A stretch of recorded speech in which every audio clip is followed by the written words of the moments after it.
One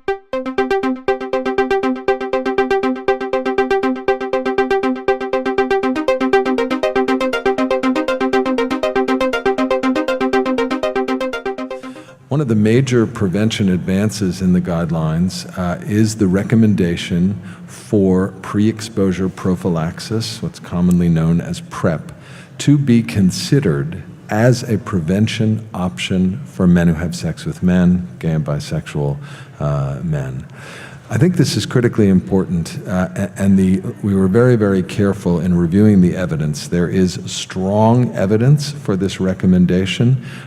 We came to a consensus on the science behind this, but that it be considered an option for men who might want it in the context of a comprehensive set of services, package of services for men who have sex with men, which would include, of course, condom distribution and promotion, appropriate water-based lubricants, education, community outreach, and working on the environment, the legal policy, stigma and discrimination context that we all know are such important barriers to access to services for gay and bisexual, other MSM. I want to make a point, and I'm delighted that there members of the media are here, because we have had some concerns, and we have heard from the community, certainly some concerns about the initial media response to this information, which has somehow implied, quite mistakenly, that WHO somehow had recommended pre-exposure prophylaxis or antivirals for all men who have sex with men or for all gay men. What these guidelines say very explicitly is that this is an additional prevention option that should be considered based on the scientific evidence for men who want it.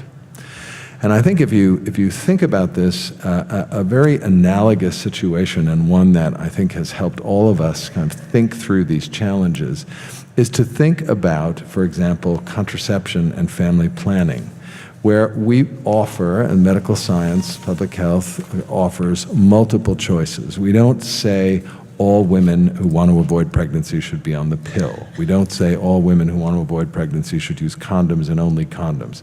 We have a variety of options. Women, couples have a number of choices, and those choices can change over the course of the life cycle. People may, of course, choose contraceptive pills in reproductive years, and then may choose IUD or tubal ligation later on in life. There are a range of options.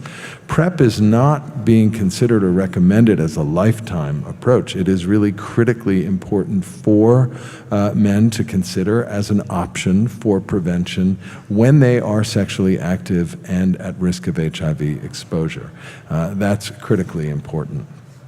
I'd like to add, I think another really important aspect of this is there is not, as you will see in the guidelines, PrEP recommendations for the other key populations in terms of initiating PrEP guidelines now, but rather an agreement which really came out of the community consultation for ongoing evaluation of demonstration projects, a call for more demonstration projects specific to populations like transgender women who are at such risk, as Gottfried was saying, of HIV acquisition, for sex workers of all genders in whom operational issues and use of PrEP really needs to be explored with community and with partners, and that process is ongoing with a number of the networks.